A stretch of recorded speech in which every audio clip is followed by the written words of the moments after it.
Bueno, mis amados hermanos, la paz del Señor, Dios les bendiga.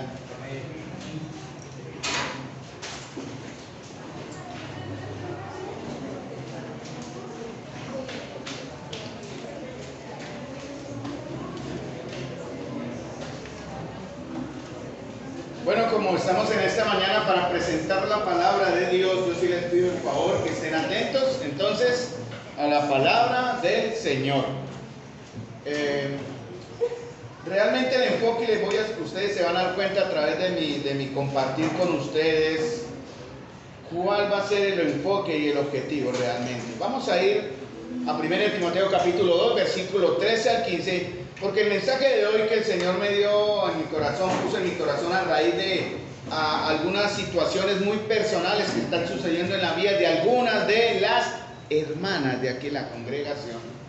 El enfoque en la gracia del Señor y para gloria de Dios y obviamente también para edificación del pueblo va a ser hoy para ustedes, hermanas.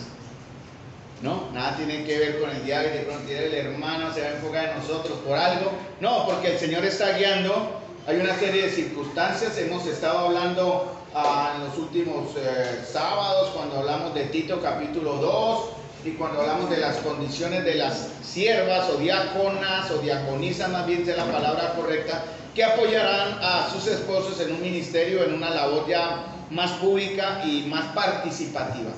Pero tiene que ver con 1 Timoteo 2, capítulo 2, versículo 13 al 15. Y vamos a ver, hermanos, a través de la historia de 5 mujeres, 4 mujeres, si el tiempo lo permite, algo muy importante que es lo que tiene que ver con el verso que hoy les estoy citando. Dice 1 Timoteo capítulo 2, versículo 13 al 15, porque Adán fue formado primero, después Eva, y Adán no fue engañado, sino que la mujer siendo engañada incurrió en transgresión, pero se salvará engendrando hijos si permaneciera en fe, en amor y en santificación con modestia. Uno de los versos que vimos la última vez que tuve el privilegio de compartir con ustedes, damitas, un sábado hace 15 días, fue Tito capítulo 2, versículo 3, las ancianas sean asimismo reverentes en su porte, no calumniadoras, no esclavas del vino, pero maestras del bien. Y el concepto que hoy vamos a ver tiene que ver precisamente con esto de ser maestras del bien, hermanas amadas. Nosotros entendemos la diferencia, pregunto, entre engendrar y concebir. Creo que hay una diferencia obviamente en los términos, espero ustedes lo entiendan. El hombre engendra, la mujer concibe o da luz. Engendrar quiere decir en cierta forma dar vida, ¿verdad? Ser el canal de vida donde la mujer al recibir el esperma en su óvulo va a preservar una vida, valga la redundancia, que el Señor empieza a formar en el vientre de mamá. Entonces el hombre engendra y la mujer concibe. Entonces ese es el acto que acabo de mencionar por el cual se fusiona el espermatozoide dando origen a la vida con el óvulo y da origen a la vida que Dios da por medio del hombre. Entonces el hombre en sí tiene la capacidad, nosotros como hombres tenemos la capacidad de dar vida como una continuidad de la vida que Dios ha dado. Eso está en Génesis y lo vemos a través de la misma escritura. Y entonces el Señor le da a Eva, la ayuda idónea, la capacidad de sostener y luego concebir o dar luz la vida que en el hombre imparte en ella. O sea, sin la mujer es imposible que haya vida, pero sin el hombre no va a haber vida tampoco. Todo está perfectamente relacionado con esto que tiene que ver en 1 Timoteo 2, 13, 15, con la última parte del verso que dice: se salvará engendrando hijos si permaneciera en fe, en amor y santificación con modestia. Génesis capítulo 4, versículo 1 dice que conoció a Adán a su mujer Eva, la cual concibió y dio luz a Caín y dijo: por voluntad de Jehová he adquirido varón. Génesis 5:3 dice: vivió Adán 130 años y engendró un hijo a su semejanza, conforme a su imagen, y llamó su nombre Seth. Entonces, hermano, la tremenda responsabilidad de nosotros como hombres, como dadores de vida, y la gran responsabilidad de la mujer como el único medio natural hasta ahora para sostener, mantener y concebir vida que se está desarrollando en su vientre. Creo que estoy hablando bien los términos, me están entendiendo hasta ahora. 1 Timoteo 2, 13 al 15, en su contexto, Pablo habla, porque hay que leer el contexto del por qué Pablo llegó a la conclusión en este verso del capítulo 2, versículo 13 al 5. Y es el único texto en la Biblia que menciona como responsable y también como una prueba. Escuchen bien, hermanas, porque este mensaje va para ustedes, damas.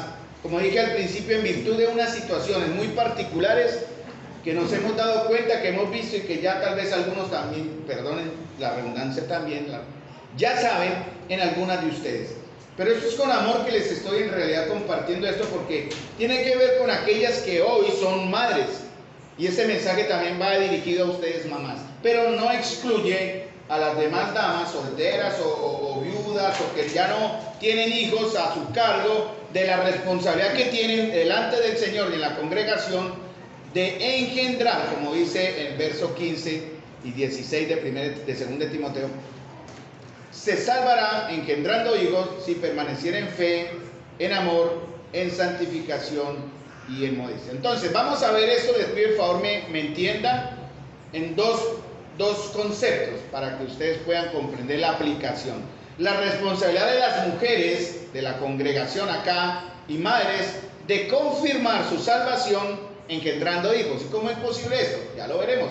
Y la responsabilidad también como iglesia de engendrar hijos en su seno, o sea, de generar crecimiento y madurez. Me explico. Como dije, el contexto de 1 de Timoteo tiene que ver con una situación que se estaba presentando en la iglesia en Éfeso. Y voy a ir directamente a la escritura para que ustedes entiendan de dónde comienza todo esto.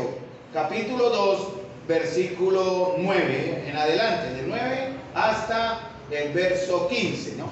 Había una situación en la iglesia que estaba generando una disociación en el orden de la congregación. Y por eso Pablo da una exhortación arrancando desde el verso 9 en adelante para las mujeres de la congregación. Y yo quiero enfocarme, como digo, para que tengamos nuestra mente y nuestros corazones en el verso 15. Pero se salvarán engendrando hijos si permanecieren en fe, amor y santificación, como dice. Porque tiene que ver con la palabra engendrar. La palabra engendrar en griego, si ustedes van a un texto griego de la Biblia, encuentran el término tecnogonía. Ese es el término y es fácil de pronunciar. Tecnogonía, que significa parto, maternidad o los deberes propios, cualidades, atributos y deberes que uno como padre también, en este caso, porque vamos a aplicar el verso específicamente a ustedes, hermanas, tienen que tener para desarrollar en sus hijos. Las hermanas madres tienen una responsabilidad tremenda en el desarrollo espiritual de sus hijos, sin sacar aparte la responsabilidad del varón. Y ayer lo veíamos en la reunión de caballeros, de ser proveedor en varias áreas: proveedor espiritual, proveedor emocional, proveedor material y proveedor en la intimidad. Y el hombre tiene responsabilidad por la cual seremos juzgados si no la cumplimos. 4 razones, ¿no? Pero la madre, la mami, la que está en casa, la que está, digamos que con más tiempo a raíz con sus hijos y compartiendo, tiene la responsabilidad delante del Señor de engendrar en ellos, de darles vida a ellos en la fe. Vamos a desarrollar este concepto a través de la vida de 4 o 5 mujeres, si el tiempo lo permite, que trabajaron en ese aspecto para desarrollar estas cualidades, atributos y características en la vida de sus hijos. Vamos a verlo a través de la historia de los reyes de Israel, 4 o 5 reyes, si el tiempo lo permite. Entonces, el término, tecnogonía, no define el acto de la procreación, ni el proceso de maternidad, ni crianza de los hijos. Pablo no se refiere a una salvación física, porque algunos sacarían de contexto y dirían: bueno, una mujer debe salvarse o se salvará si engendra hijos. Eso es lo que aparentemente dice el verso. Pero más bien tiene que ver con lo que está sucediendo en el desorden que algunas hermanas en el tiempo en la iglesia en Éfeso estaban creando por causa de, no sujetarse a un orden, ya que Pablo empieza a desarrollar acá en el rol de la mujer mientras el hombre está presente. Verso 12, por ejemplo, dice: porque no permito, o no se le puede, o no se puede que la mujer enseñe ni ejerza autoridad sobre el hombre mientras el hombre esté presente. Ese es un concepto que ya tenemos claro. Y habían algunas hermanas que estaban generando un desorden de no callar mientras la reunión estaba en desarrollo, interrumpiendo o generando una especie de confusión y desorden. Y Pablo habla muy tajantemente en este término aquí, en este contexto. Y dice las razones: porque Adán fue formado primero, después Eva, y Adán no fue engañado, sino que la mujer siendo engañada incurrió en transgresión, pero se salvará engendrando hijos. O sea, quiere decir, la mujer va a demostrar la verdadera relación, situación de su corazón en cómo está educando a sus hijos en el temor a Dios y en la salvación del Señor. Esa es la tarea principal de las hermanas y la mujer dentro del cuerpo local. Una de muchas de las que tienen de verdad, ¿no? El contexto de Timoteo tiene que ver con este rol de ustedes, hermanas, dentro de la iglesia, ¿no? Y tiene que ver con la participación activa, la participación ordenada y sumisa, como Yolanda dijo en su poema, en sujeción como miembros en la totalidad del cuerpo llamado iglesia. En esto vamos a mezclar conceptos, nada tiene que ver con el falso feminismo de hoy día, es el respeto obviamente que ustedes, hermanas, tienen como parte activa de la comunión de la iglesia. Son coherederas de la gracia de Dios, pero hay un orden establecido por Dios que se debe respetar y obviamente obedecer. Entonces las mujeres casadas no solamente deben sujetarse a sus maridos, sino que la sumisión es reconocer el orden divino, tanto en el hogar como en la iglesia y en la sociedad. Esto es muy importante, hermanas, porque hay que considerar el orden que Dios ha desarrollado en el cuerpo local para que el cuerpo crezca. Efesios habla de esto, para que todos en verdad crezcamos con el crecimiento que da Dios. Entonces, hermanos míos o hermanas mías, porque estoy más enfocado a ustedes, la palabra tecnón, que figura acá engendrar, se deriva niño en español. O sea, cuando encontramos en español niño y se traduce al griego es tecnón. Pero en griego también se traduce hijo, en español la palabra huios. Entonces son dos términos, huios se traduce hijo, tecnón se traduce niño. Y tecnón identifica a los adolescentes. Fíjense bien, a los que, porque la palabra adolescencia significa falta de algo, adolecer. Y ese es el tiempo en que los niños están desarrollando su parte de carácter, digámoslo así, y su crecimiento espiritual y emocional, más o menos desde los 12 hasta los, la palabra tecnón permite esa identificación, 25, 30 años, cuando ya tienen una madurez. Es el desarrollo y el trabajo que ustedes, hermanas, tienen de crear en ellos madurez de una manera y de una forma especial. Son los hombres jóvenes que están siendo entrenados en una profesión, implica también este término tecnón, es el aprendiz. Pero también habla de aquellos que están siendo engendrados espiritualmente por Dios. Juan capítulo 1, versículo 12, creo que Francisco lo mencionó en algún momento, dice, hablando de esto, de la palabra Juan capítulo 1, dice, mas a todos los que le recibieron, a los que creen en su nombre, les dio ¿qué? La potestad de ser hijos de Dios, los cuales ¿qué? No son engendrados, ni voluntad de carne, ni voluntad de varón, sino de Dios. Entonces la palabra engendrar hay que entender el concepto y el enfoque.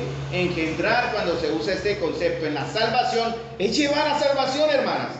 Es llevar a que su hijo entienda, reconozca y crezca en la fe del Señor. Mientras el varón obviamente no lo excusa, estamos fuera laborando y trayendo el sustento a casa. El varón, nosotros como varones tenemos la tarea, la responsabilidad, la obligación de llegar a casa y ejercer un sacerdocio efectivo y real en mi hogar. Pero mientras yo no estoy, hermana, usted es la encargada de esta gran tarea. ¿Por qué, hermanos? Porque el Señor en verdad necesita o quiere multiplicar. Quiere que haya crecimiento, quiere que haya madurez, no solamente en los hogares, en las familias, sino también en la iglesia, porque este concepto lo vamos a aplicar, si el tiempo alcanza, tanto para la iglesia como lo que voy a aplicar ahora.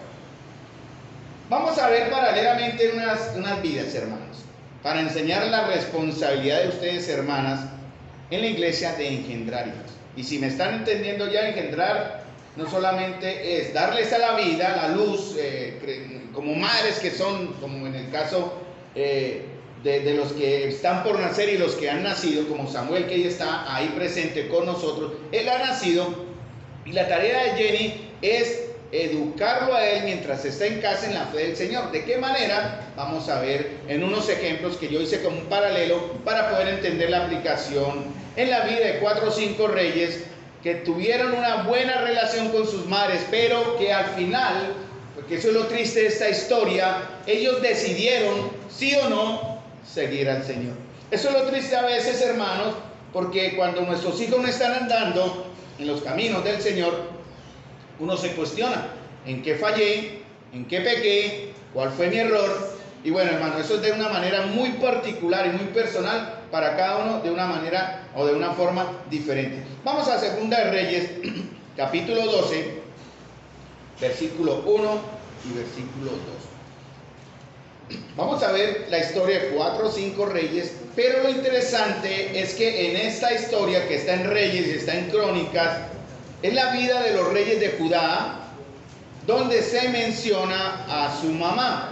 Interesante que en los reyes Judá, recuerden que Israel, las 12 tribus se dividieron después de Salomón en 2 reinos.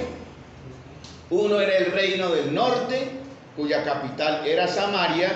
Uno era el reino del sur, cuya capital era Jerusalén, llamado Judá. El otro era llamado Samaria o Israel, en cierta manera, para identificar.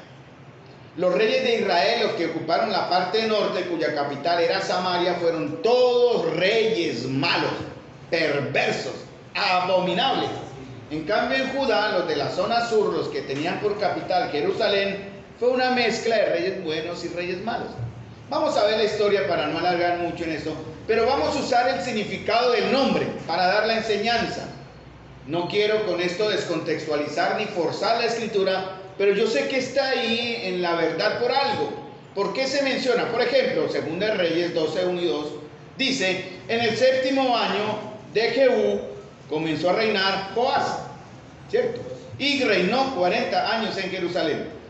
Y interesante que el Señor pone el nombre de su mamá, aunque también da el nombre de su padre. Vamos a Segunda de Reyes porque no lo busqué, pero voy a tenerlo acá rápidamente para dar algunas ideas sobre esto. Segunda de Reyes, capítulo 12. Porque el padre de Joás, ¿listo? Segunda de Reyes, capítulo 12, versículo 1 y 2. Muy bien, entonces el padre de Joás era Ocosías, ¿no? Ocosías.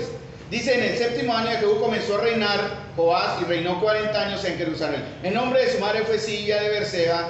Y Joás, escuchen bien, hizo lo recto hizo lo recto ante los ojos de Jehová todo el tiempo en que le dirigió un buen hombre. Y en realidad no fue su padre, porque su padre fue un rey perverso. Ocosías era el hijo de Acab, en este caso, ¿no? Y él tuvo digamos que una abuela mala, una abuela perversa, que era Atalía, ¿sí? Y la historia, lo más, como decir, lógico en cierta forma, como lo natural, sería que Joás, ¿verdad?, siguiera los mismos pasos de su padre, imitando a su abuela, en este caso a Atalía. Pero algo maravilloso sucedió, porque la escritura dice que Joás hizo lo recto ante los ojos de Jehová todo el tiempo que le dirigió el sacerdote Joiada. Y obviamente él venía con un impacto de su mismo hogar. Pero ¿quién creó este impacto bueno para que Joás tomara la decisión de, por un tiempo, porque eso es lo triste de esta historia, mientras estuvo respaldado por un buen hombre que reemplazó la figura paterna de un padre que nunca estuvo, andó en los caminos de Dios?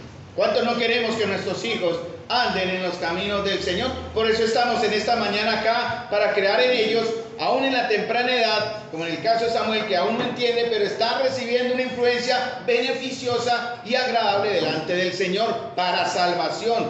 Y lo interesante es que aquí se menciona el nombre de su mamá. El nombre de su madre fue Sibia de Berseba. Berseba es la ciudad de ¿quién? ¿Se acuerdan? De un hermano que queremos mucho. Berseba es la ciudad donde nació Alberto Rabinovich de Berseba, allá donde estuvo Anelita en este tiempo, para que ustedes entiendan. Y en el mapa encuentran dónde está Berseba, más o menos en la mitad de Israel, hacia abajo, más abajo.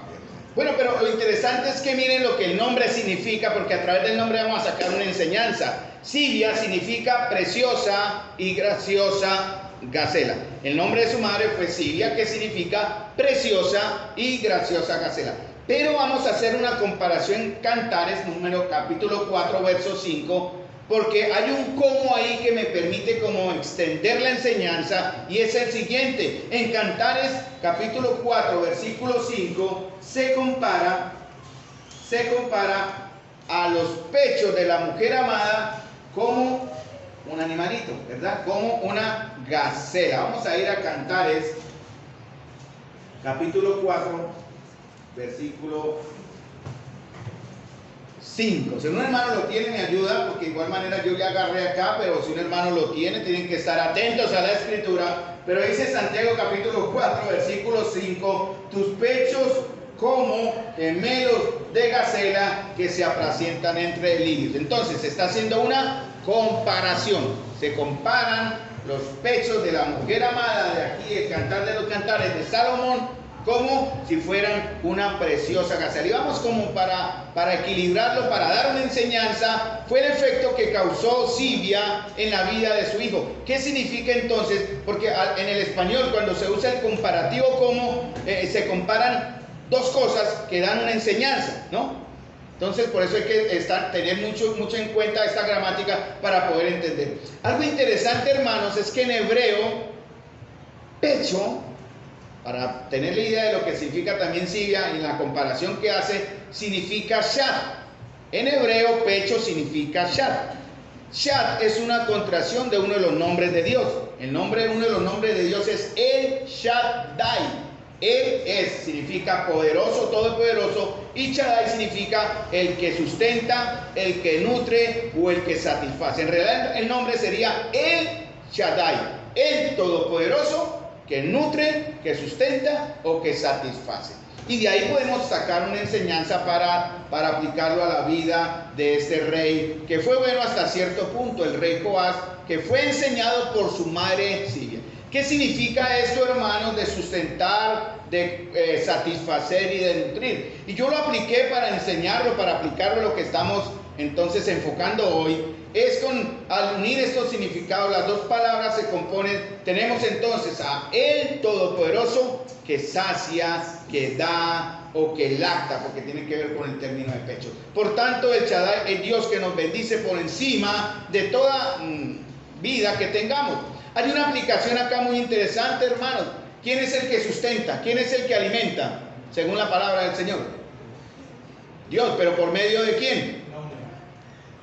Juan capítulo 16, cuando habla de quién, yo no los dejaré solos, ¿no? Yo enviaré algo, Él los enseñará, Él nos nutrirá, Él nos hará crecer, se llama el Espíritu Santo. Solo es para que tengan una idea, hermanos, en sus mentes de cómo aplicar algo para aprender. El Shaddai es uno de los nombres de Dios, el Espíritu Santo, quien se encarga de enseñarnos y llevarnos a toda gran verdad.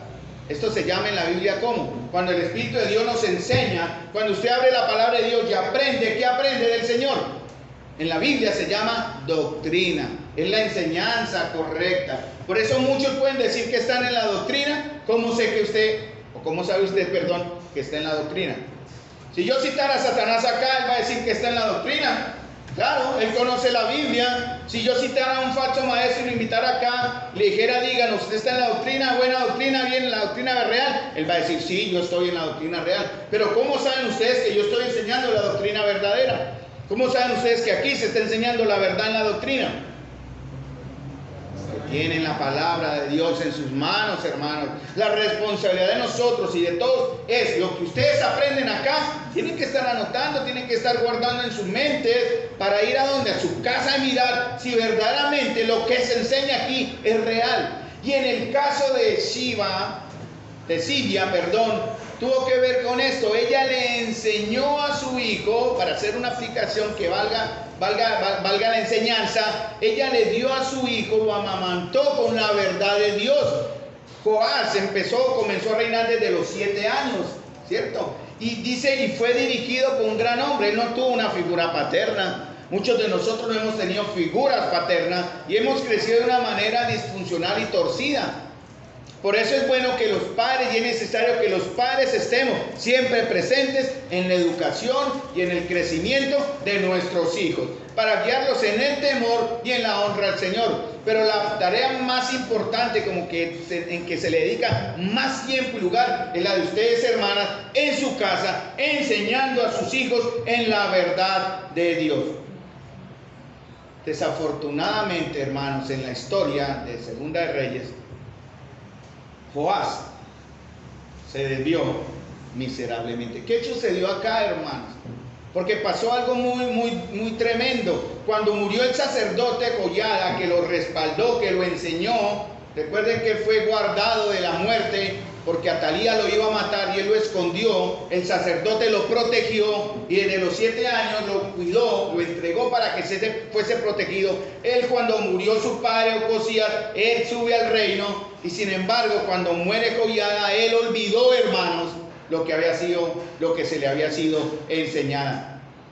Llegó a tal extremo, hermanos, Joás, de matar al hijo del sacerdote Joiada, Zacarías, cuando Dios le envió, porque resulta que Joás empezó a torcerse y se olvidó de lo que había sido enseñado, tanto por su mamá como también lo que pudo recibir por medio del sacerdote Joiada.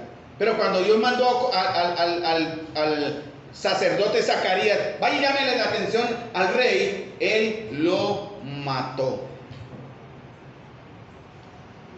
Hermanos, es doloroso cuando nuestros hijos toman la decisión incorrecta. Es duro, es frustrante, es desalentador, desmotivador, es doloroso cuando nuestros hijos toman la decisión de olvidar en lo que habían sido enseñados para desviarse. La pregunta ahora, hermanos amados y hermanas, porque es más dirigido a ustedes, es si les estamos enseñando la verdadera fe a nuestros hijos. Si les estamos enseñando cómo es nuestra adoración, cómo es nuestra devoción delante del Señor. Si ven ellos en nosotros, en ustedes, cuando abrimos la Escritura y oramos. Si son ellos invitados a compartir la palabra en una lectura. Si son ellos traídos a la comunión de la iglesia para recibir palabra en algún momento, como están siendo instruidos arriba con las maestras que tienen gran responsabilidad. Hoy día, hermanos, en la belleza de la mujer, hay muchas mujeres que... Ayer llevé una señora que me pidieron hacer doble servicio, y la señora me dijo, la primera, que yo quiero que vayamos a un sitio a recoger a una señora enferma que va para un control. Sí, como no, con mucho gusto, pero tiene que irse despacio. Sí, claro, es que ella fue sometida a una liposucción y un implante de senos. Así de sincera me contó. Yo cuando llegué, sale esa muchacha, una muchacha joven, toda, parecía una momia, toda envuelta, le hicieron una lipo brava, y horrible, y eso no se podía ni mover. No sé qué le hicieron, implantes sería, creo que aumento, ¿no? Yo no creo que nadie se disminuya el seno en ustedes como damas, más bien quieren es que crezca. Pero hermanas, eso es, apliquemos a hacer algo como que nos ayude a entender. Muchas mujeres, por la belleza y la vanidad, no dan, por ejemplo, amamantan a sus hijos. ¿Por qué? Prefieren darle desde temprano ya no la leche materna, sino otra leche, un sustituto. ¿Por qué no quieren darle el pecho a sus hijos? Claro, porque se deforma, porque se daña, porque se cae. Si es así, porque tratan de evitar que su belleza se pierda en alguna manera. Hay muchas mujeres que en realidad en la vida moderna están abandonando ese aspecto de sus hijos por el hedonismo de la belleza de la mujer de hoy día. La iglesia moderna, hermano, no enseña doctrina, es algo que podemos aplicar a nosotros. Si lo hace, no es la leche natural que viene del Señor. Dice 1 Pedro 2 al 3, desead como niños recién nacidos la leche espiritual no adulterada, para que por ella crezcáis para salvación, si es que habéis gustado la benignidad del Señor. Las amazonas, ¿han escuchado hablar en la historia? Las famosas amazonas, las mujeres guerreras, ellas voluntariamente se cortaban un pecho para poder cruzar sobre ellas su arco con el cual luchaban, para que no les estorbara. Desafortunadamente, hermanos, esto es como aplicando todos los conceptos que estoy diciendo, muchas mujeres no quieren en verdad, digo mujeres que no tienen temor a Dios, alimentar a sus hijos, cuidar a sus hijos, proveer de sus hijos y hacerlos y llevarlos al conocimiento del Señor. Entonces, ¿qué esperamos en las hermanas, de las mamis de la iglesia? Que amamanten a sus hijos en ese principio, que enseñen a sus hijos desde ahora el temor a Dios. Y esa es la tarea que ustedes tienen, hermanas, porque si no, el Señor dice, eso es una forma en que usted mostrará si verdaderamente están dando en salvación o no como una mujer de Dios. Eso es lo que dice Pablo en Timoteo capítulo 2. Muchos abandonarán la fe también como Joás. Van a negar la verdad en la que fueron enseñados. Hermanos, yo en estos días hemos escuchado y sé que hay algunas de ustedes, no voy a decir cantidades, hermanas en la iglesia, voy a usar en manera plural para no ser tan directo si es particular o no, pero que se han desmotivado. Algunas de ustedes quieren abandonar la fe. Algunas de ustedes quieren huir al mundo y dejar de congregarse. Incluso algunas de ustedes están tomando decisiones incorrectas con el tal de, por ejemplo, llenar su vida de ciertas falencias o de compañía o de pronto porque necesitan ser el centro de atención en cierta forma. Hay hermanas aquí en la congregación que están buscando rendirse. Hay hermanas en la congregación que no quieren perseverar. Están queriendo abandonar la doctrina, hermanos. Tenemos que estar pendientes para protegerlas, para animarlas, para cuidarlas, para aconsejarlas, hermanos. Porque tal vez si siguen en esa tónica, en esa línea, las perderemos. Algunas hermanas están amando el mundo secretamente. Tal vez algunas de ustedes estén acá, están con su corazón acá, pero están con su cuerpo acá, pero su corazón en el mundo. Y oramos, hermanos, en verdad ese es el propósito, porque ninguna de ustedes desamparen el cuerpo de Cristo amando este mundo. Hermanas, tenemos que protegernos. Tenemos que proteger, ustedes se tienen que cuidar y exhortar a las que están en el débil ánimo que les está llevando a querer rendirse, a no perseverar en la fe. Claro, en algún momento hablaremos también para nosotros los hombres de esa gran responsabilidad. Silvia, educó a su hijo hasta cierto punto en el temor a Dios, mostrándole la verdad. Vamos a 2 de Reyes 14:1. 2 de Reyes 14:1. En el año segundo de Joás, hijo de Joacás, rey de Israel, comenzó a reinar Amasías, hijo de Joás, rey de Judá. ¿Quién fue Joás? Acabamos de hablar de él, ¿sí o no? Listo. Entonces su hijo, ¿cito? ¿Listo? Joadán, dice, hijo de Joás, rey de Judá. Cuando comenzó a reinar era 25 años y 29 años reinó en Jerusalén. El nombre de su madre fue Joadán.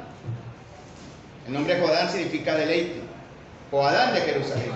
Y él hizo lo recto ante los ojos de Jehová, aunque no como David su padre hizo, conforme a todas las cosas que había hecho Jehová su padre. Conforme a todas las cosas que había hecho Jehová su padre. Hermanas, Joadán significa deleite. ¿Qué nos dice el Señor en su palabra? Algunas de ustedes tal vez, hermanas, han deseado tener cosas, pero el principio de Dios es lo que dice en Salmo 37:4. Deleítate a sí mismo en Jehová. ¿Y qué más? ¿Cuál es la promesa, hermanas?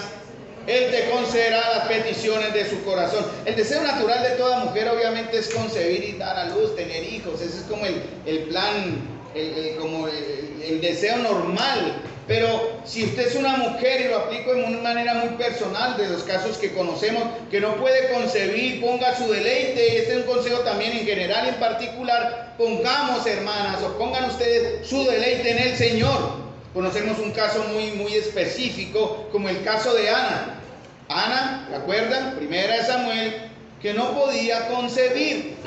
Ana es un buen ejemplo de eso. También hay otra más atrás en la historia, en Génesis, que se llamó Sara. Pero las diferencias de ellas fue que ellas decidieron confiar en las promesas del Señor y se deleitaron en el Señor.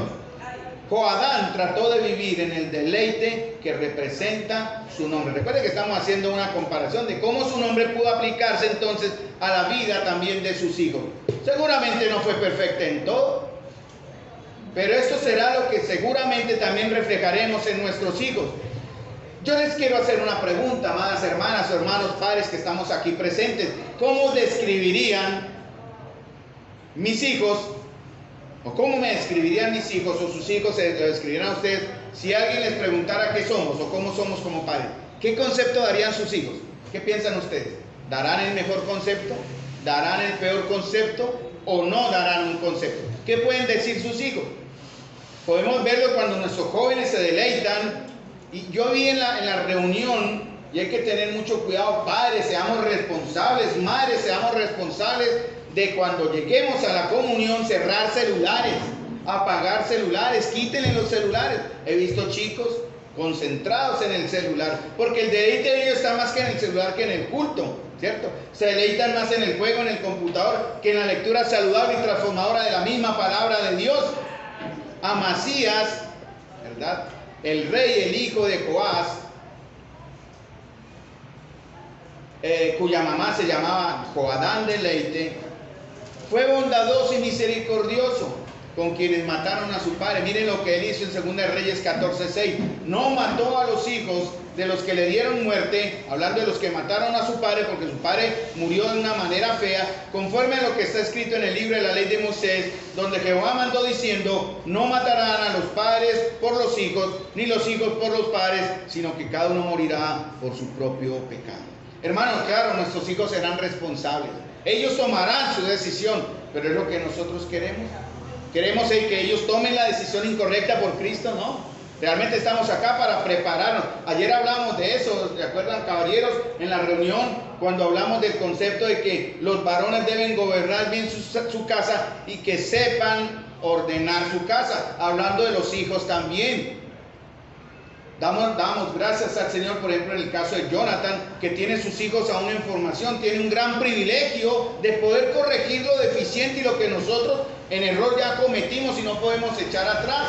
En el caso de Wilfredo y su esposa y Samuelito, él tiene la bendición, la gran oportunidad de que este niño crezca en el temor a Dios. Ese fue mi concepto. Y yo, como le dije a los hermanos, yo cometí errores como padre, lo lamento.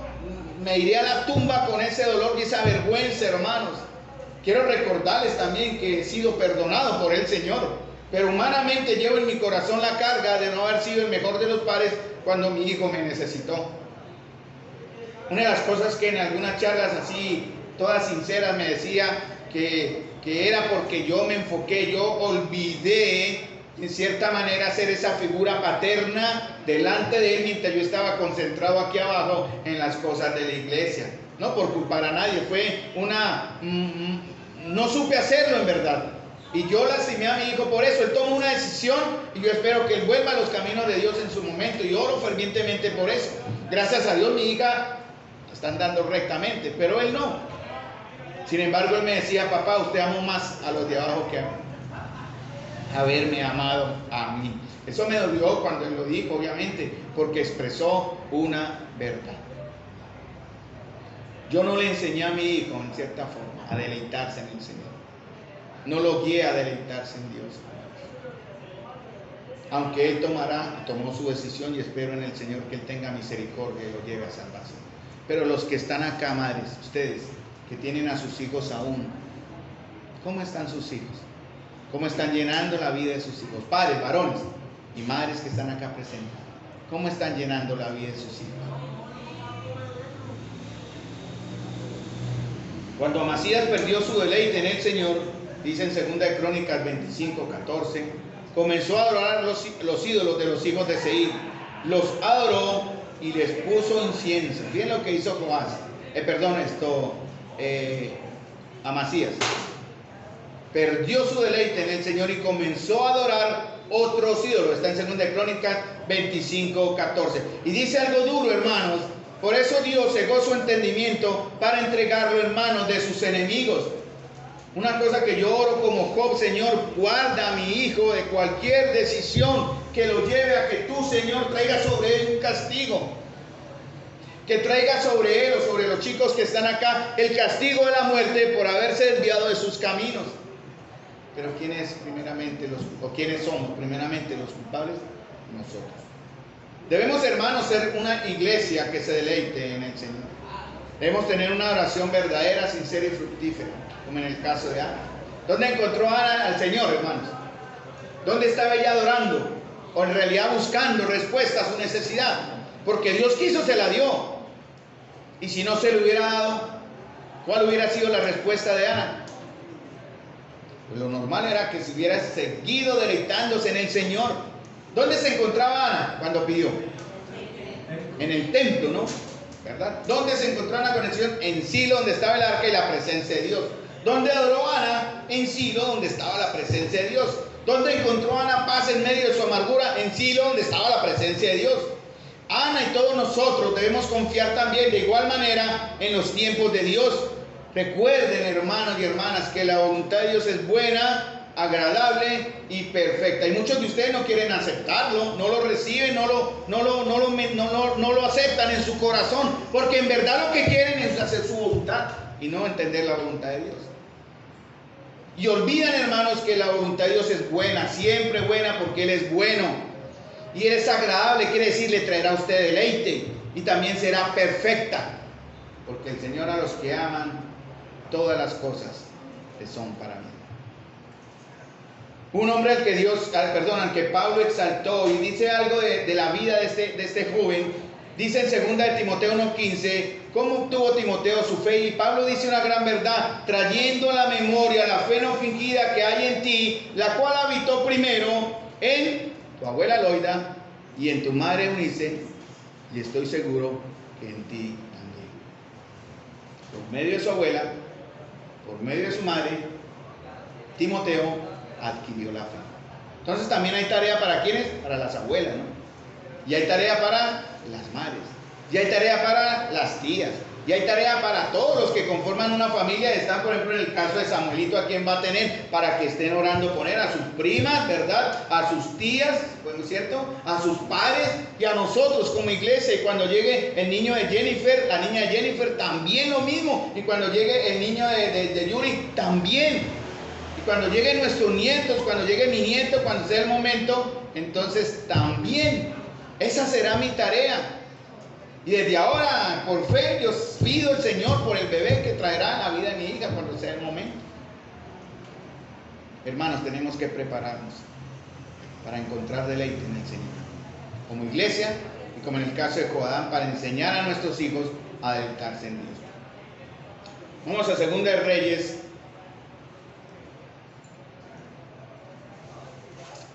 15, 1 al 3. En el año 27, Jeroboam, rey de Israel, comenzó a reinar a Azarías. En 2 de Crónicas se le llama Usías. En 2 de Crónicas 26 lo cambian por el nombre Usías o Azarías, es lo mismo.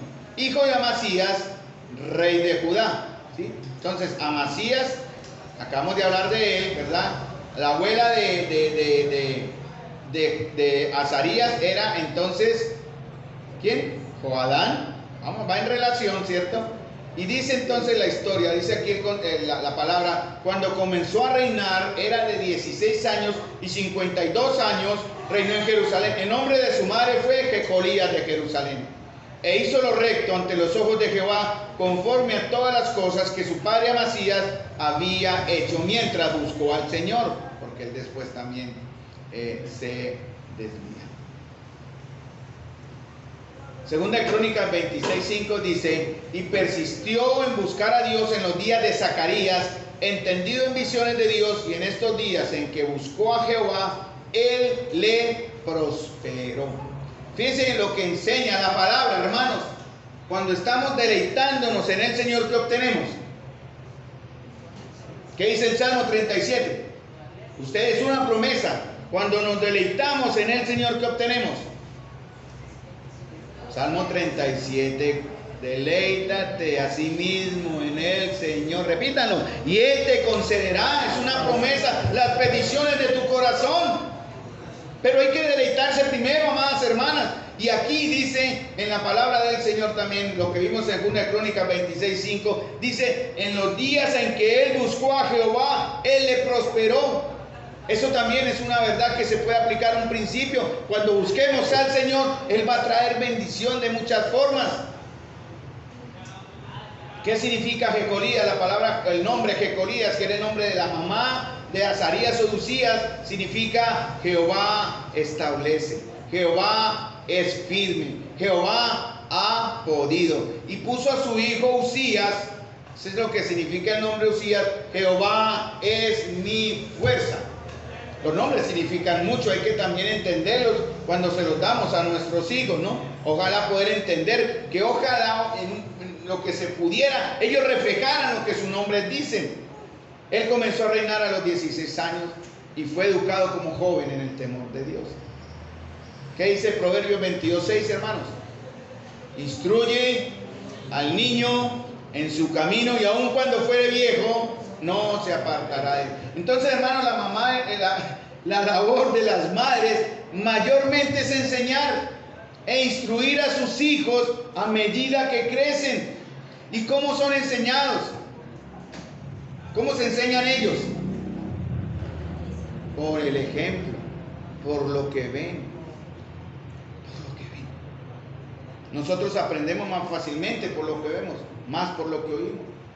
Y hemos oído esta amonestación sobre aquellos que somos consentidores con nuestros hijos. Yo fui consentidor con mi hijo y fui el extremo duro con mi hija. Fueron dos extremos malos en sí. Doy gracias a Dios que mi hija me perdonó y se mantuvo. Pero el otro extremo, donde fui ya demasiado débil con mi hijo Andrés, aún no lo he perdido, pero estoy asumiendo las consecuencias. Proverbios 29:7 dice: la vara y la corrección dan sabiduría, mas el muchacho consentido avergüenza a su madre. Proverbios 29:15 dice: corrige a tu hijo y te dará descanso y dará alegría a tu alma. Jecolías sabía de lo que el Señor era capaz. Ayer hablamos con los caballeros, nadie nos enseñó a nosotros a ser padres, nadie nos enseñó a ser esposos. Hemos tenido que aprender sobre el camino, sobre la marcha, sobre el andar, y hemos cometido errores, hermanos, es verdad. Pero estamos aquí enseñando la manera de que los jóvenes o los que tienen aún ya sus hijos empezando como Samuelito, no cometan los mismos errores, no caigan en el mismo pecado en cierta forma. Hermanos, estamos enseñando también acá a ser buenos padres, a que ustedes sean buenas madres y también a que nuestros hijos sean buenos y excelentes hijos. Jecolías sabía de lo que el Señor era capaz, porque el Señor puede ¿qué? Transformar, puede sanar, puede limpiar. ¿Saben cuál fue el pecado de Azarías? ¿Saben cómo terminó Azarías? Porque todos tienen un lado bueno y un lado malo, y fue enseñado bien, él arrancó bien. Dice que hizo lo recto, ¿verdad? Conforme a todas las cosas que su padre Amasías se había hecho, pero él cometió un pecado. ¿Saben cuál fue el pecado de Usías? Cometió, eso está en, se me perdió el verso, ofreció fuego extraño, porque él quiso entrar al templo a ofrecer un sacrificio y los sacerdotes le dijeron: no puedes entrar, no le corresponde. Y el Señor lo había prosperado tanto que el soberbio dijo: entraré, y entró. Y Dios lo castigó con lepra.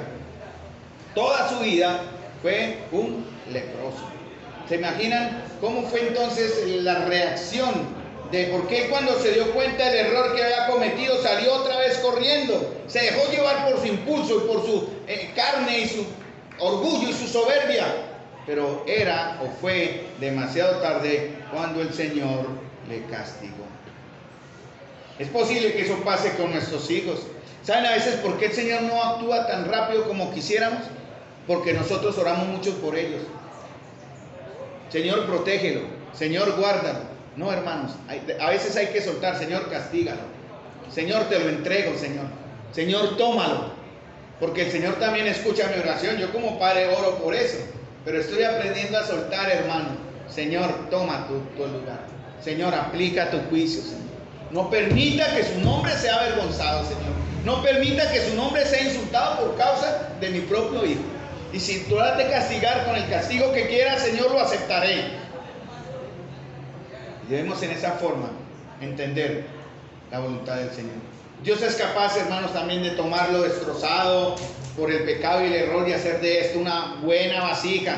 Creer que Dios es capaz, como dice el nombre de Jecolías. Eso se llama fe, hermanos. Si nuestra vida en Cristo no está funcionando bien, si la obra de Dios no es evidente, hermanos, si la obediencia no se demuestra, si el amor no se vive, seguro que tenemos problemas con la fe. Nuestros hijos ven de lo que nosotros hacemos. Ojalá podamos ver a nuestros hijos orar, cantar y servir. Pero es porque ellos estarán viendo a sus padres orar, cantar y servir. Ellos copian y siguen el modelo que nosotros le dejamos. Salmo 37:5 dice: encomienda a Jehová tu camino, confía en Él y Él hará. Segunda de Reyes 18:1.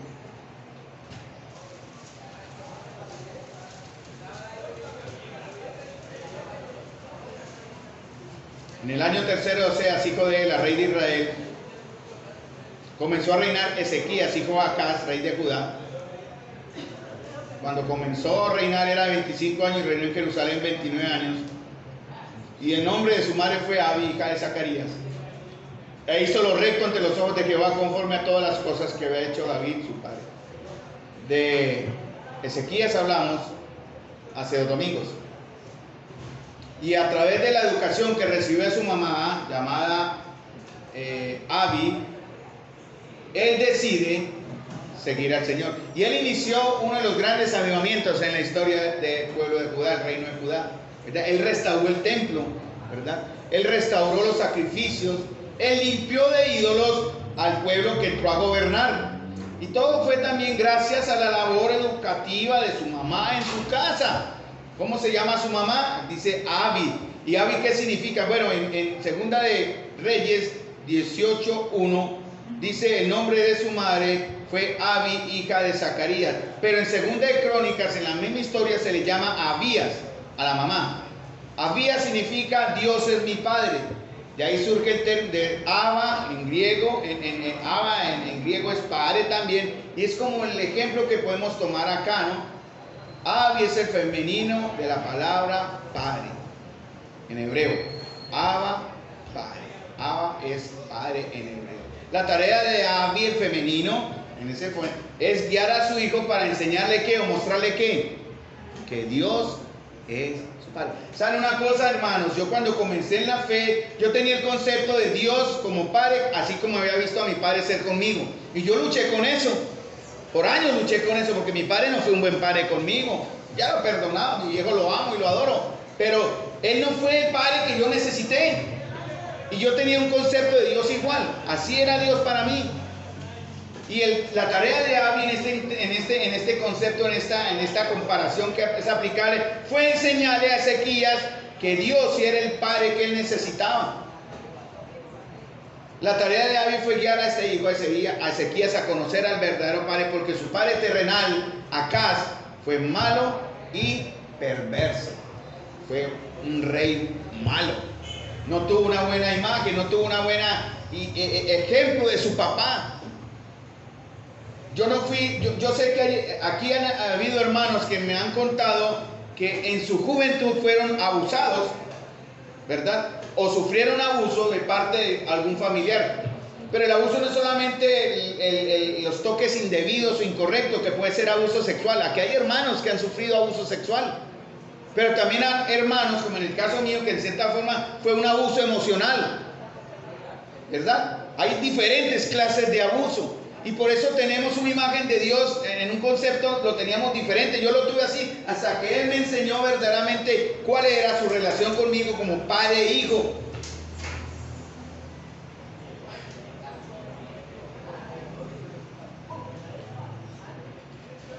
Fue difícil, hermanos, llegar a la fe, pero por la misericordia del Señor y por el amor de varios hermanos, pudimos entender el verdadero concepto o la verdadera relación que yo tengo ahora con Dios.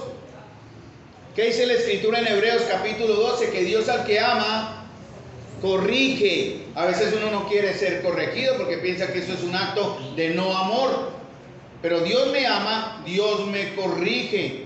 ¿Qué más vemos en Dios como Padre? ¿Qué hace el Señor como Padre con nosotros, hermanos? Perdón, ¿me repite, por favor? Nos disciplina, ya dijimos. ¿Qué más? Nos restaura. ¿Qué más? Nos enseña, nos perdona. Recuerden Juan capítulo 1, versículo 12. Fuimos engendrados por Dios, ahora somos hijos de Dios. Y como hijos de Dios, hermanos, tenemos y debemos tener una relación con Él, como padre a hijo. Miren en 2 Reyes 18, 5, 6. El resultado de esto fue que Ezequías puso su esperanza en el Dios de Israel. Y miren los resultados en 2 Reyes 18, 5, 6. Dice, en Jehová Dios de Israel, ¿qué hizo Ezequías? Puso su esperanza. Ahora, nuestros hijos tienen esa esperanza en Dios. Dice que ni después ni antes de él hubo otro como él entre todos los reyes de Judá. Porque ¿qué más hizo Ezequías? Siguió a Jehová. ¿Qué más hizo Ezequías? No se apartó de él. ¿Qué más hizo Ezequías? Guardó los mandamientos que Jehová prescribió a Moisés. ¿Y qué recibió Ezequías? La última parte del verso, ¿qué recibió? Y Jehová estaba con él, y a donde quiera que salía, prosperaba. Yo estoy trabajando duro, fuerte, y espero en algún momento pues darle a mi hijo la oportunidad que vaya con la hermana, obviamente. Es como la idea. Y yo estoy ahorrando para los gastos que va a obligar esa situación, ¿cierto? Él sabe que estoy ahorrando para eso, para cuando llegue el momento poderle surtir lo necesario para que él vaya donde la hermana. Pero no es una obligación, ese es mi trabajo, pero el trabajo lo recibo y el Señor me da a mí la bendición para compartir. Pero hablando de nuestros hijos, hermanos, ¿cómo reciben ellos la bendición? ¿Por lo que yo trabajo? ¿Cómo van a recibir ellos la prosperidad en cierta forma, emocional, espiritual y material? ¿Por lo que el Padre hace? No, por lo que ellos tienen que hacer. ¿Y qué tienen que hacer ellos? Poner en el Señor su esperanza, seguir a Jehová, no apartarse de Él, guardar sus mandamientos, para que el Señor esté con ustedes, chicos, hijos. Y donde quiera que ustedes vayan, prosperen. No es por el trabajo de los padres, en verdad. Algunos jóvenes de hoy día esperan, ¿no?, la herencia de los padres, como el hijo pródigo. Dame la herencia que me corresponde. Su padre no había muerto, lo insultó. En realidad lo ofendió: padre, usted no se ha muerto, pero quiero mi herencia. Y su padre decidió darle a ese hijo pródigo todo lo que tenía. Lo repartió ya y lo entregó. Todo lo que significó para él el estatus social, económico en su sociedad donde él vivía, se lo entregó a su hijo. ¿Por qué? Porque le amaba. Dio su vida. En realidad eso es lo que significa el término que está en Lucas capítulo 15. Dio su vida. Pero hermanos amados, nosotros tenemos que enseñarle a nuestros hijos dónde encontrar la verdadera bendición del Señor. No todo es material, hermanos. Algunos de ustedes son prósperos materialmente y es una gran bendición. Y sus hijos van a recibir lo que tal vez otros hijos no reciban.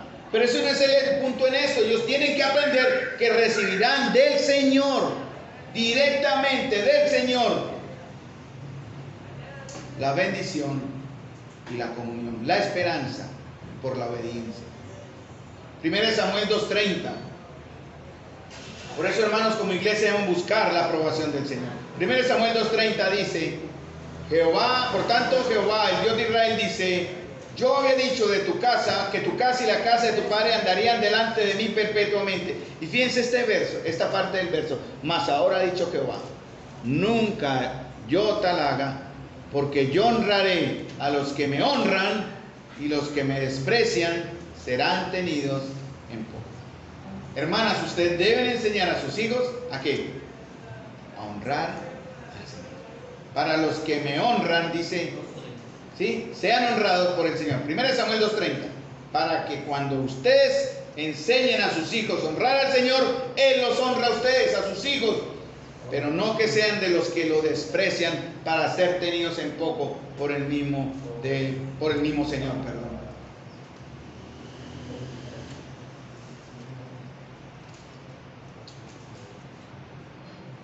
Yo lamento, estamos muy dolidos por aquellas de ustedes que están tomando las decisiones incorrectas. Vamos a luchar por ustedes. Créanme que estamos haciéndolo ya, estamos orando por aquellas que se desanimaron. Damitas de entre ustedes que ya no quieren seguir, que están tomando las decisiones incorrectas, estableciendo la vida futura, afectando a sus propios hijos o hijas por las decisiones incorrectas que están tomando. Hay entre ustedes algunas que no quieren seguir, que no quieren perseverar. Y quiero recordarle tanto a hombres como mujeres aquí en la congregación, hermanos llamadas, hermanos, que aquí dentro de la iglesia local también se aplica. No se avergüencen del Señor. Recuerden la doctrina en la cual han sido enseñados y enseñadas. Recuerden los tiempos de consejería y de apoyo en sus tiempos difíciles. No podemos retener a nadie, hermanos. No podemos obligarlo a que siga en la comunión. Y en verdad, si quiere salir, saldrá. Si quiere amar el mundo, ámelo. Cuando vuelva, si es que vuelve, aquí estaremos. Pero será muy doloroso, hermanos y hermanas. Dolerá mucho. No solamente para todos, sino para aquellos que invirtieron en cierta manera su tiempo y su amor en guiarlos a que se sostuvieran. Yo le digo a aquellas hermanas que están acá y también a los varones, obviamente, y para todos, busquemos el deleite del Señor. No nos avergoncemos del nombre del Señor. Recordemos la doctrina en la cual estamos siendo enseñados, hermanos. Busquemos la comunión perfecta y el servicio que nos edifica. Sus vidas, nuestras vidas, son el testimonio de que Dios es capaz de hacer, o lo que Dios es capaz de hacer en la vida de aquellos que nos rendimos a Él, que nos entregamos a Él. Porque ahora, hermanas, para aquellas que aún desean amar el mundo, dice la Escritura que si alguno ama el mundo, el amor del Padre no está en él.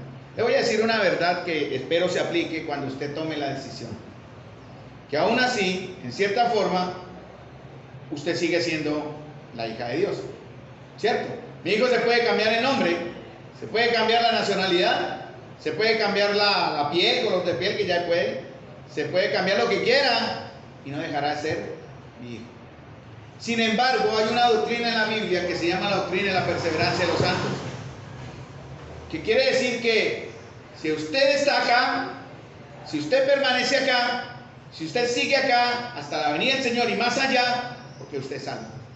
Pero si usted se rinde, si usted no está acá, si usted abandona, si usted se va para allá y ama allá, es que no era de los santos. Se llama la perseverancia.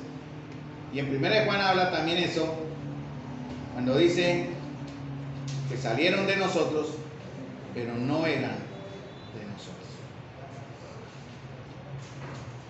Yo espero en el Señor, hermanos, que cuando tomen su decisión, piensen en todo esto. No se unan en yugo desigual con el incrédulo. No compartan su vida con el mundo. Pablo se lamentaba de un siervo que le apoyó y decía en una de sus cartas: Demas me ha desamparado amando este mundo.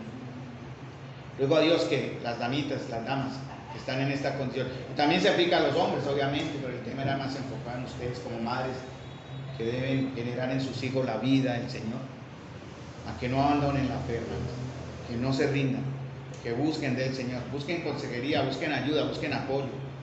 Algunas de ustedes están disgustadas con el Señor porque no han recibido lo que su corazón anhelaba. Pero deben entender que la voluntad de Dios es buena, agradable y perfecta. Y entiendan que el Señor tiene lo mejor para ustedes. No crea que porque está bien, usted está asistiendo acá, muy bien, pero su corazón no está con el Señor. Usted puede estar aquí, pero usted realmente no es de aquí si sigue así. Y eso es lo que nos asusta, hermanos y hermanas. Y es lo que nos preocupa, porque la familia de Dios, mire, esta familia tiene que ser cuidada y tiene que ser protegida. No solamente ellos, los que están acá, que son todos ustedes, sino los que vendrán después, hermanos.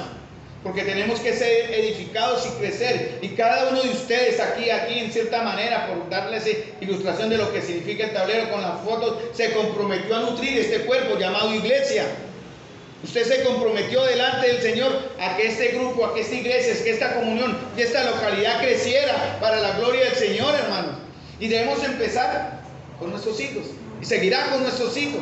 Pero también los padres, los hogares tienen que ser restaurados, las familias tienen que ser protegidas. Tenemos que cuidar a las que están viudas, a las que están solteras, ¿verdad? También tenemos que proteger.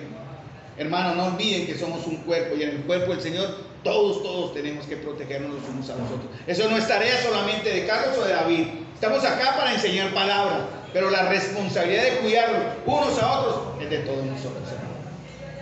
No desamparemos al que caiga o a la que vaya a caer o si decide caer. Levantemos y sanemos, hermanos. Padre celestial, Señor, te doy las gracias, Padre amado, en el nombre de Jesús.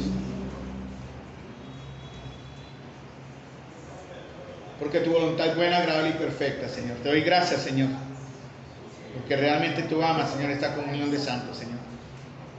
Señor, danos el temor de enseñar tu verdad con rectitud, con santidad, honestamente, Señor. Despierte el corazón de aquellos, de aquella, Señor, que tú conoces, Señor, que quieren rendirse, Señor, que ya no quieren seguir,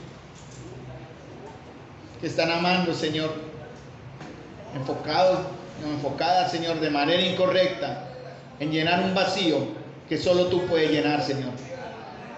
Sé que el pecado, Señor, ganó lugar entre nosotros en el pasado, pero ya ahora, Señor, sabes que somos limpios como iglesia, Señor. Aquellos que han pecado se han ido, Señor. Y aquellos que pueden pecar, que están acá, queremos protegerlos, Señor. Queremos en verdad exhortarles, animarles y motivarles a que no entreguen sus vidas como instrumentos de Satanás. Te doy las gracias, Padre, porque tú tienes un propósito bueno para con nosotros, Señor. Para crecimiento, para gloria tuya, Señor. Donde Jesús aquí, ahora y siempre, Señor, es nuestro Señor y Dios. Te doy las gracias, Señor, por tu pueblo que acá está. Y por tu pueblo que está siendo tocado en su corazón también, Señor. Te doy las gracias en el nombre de Jesús por los buenos tiempos que estamos viviendo y los que aún faltan por vivir delante de ti, Señor. Te doy las gracias por nuestros chicos, nuestros niños, Señor, que están siendo educados en el temor a Dios y llevados a salvación, queriendo llevarles a que te conozcan como Salvador, Señor.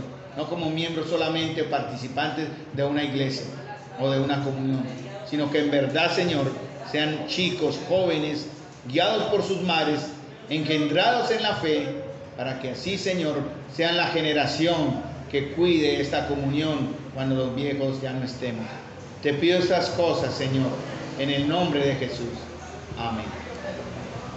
Dios los bendiga, hermanos. Muchas gracias.